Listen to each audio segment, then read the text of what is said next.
Can I add to image slider a button in WordPress?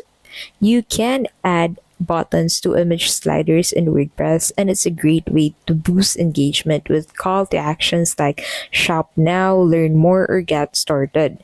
The method depends on the slider plugin or page builder you're using. And an example of a slider plugin that you can use would be Smart Slider. So first, go ahead and open WordPress and then head over into the plugins tab. And then from here, go ahead and search for Smart Slider tree and then click on enter.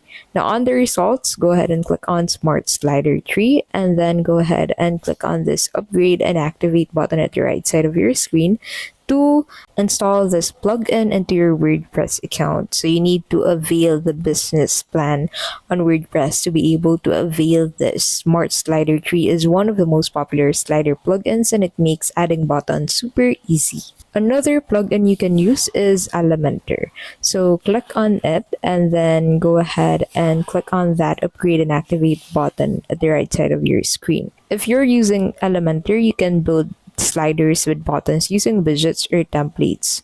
So use the slides widget in Elementor Pro to add buttons directly to each slide and customize button placement, style, and links. So the tools I've mentioned are free plugins that you can install into your WordPress account if you have the business plan. And that is how you can basically add button to your image slider in WordPress. If this video was helpful, please don't forget to give this video a like and subscribe for more videos like this.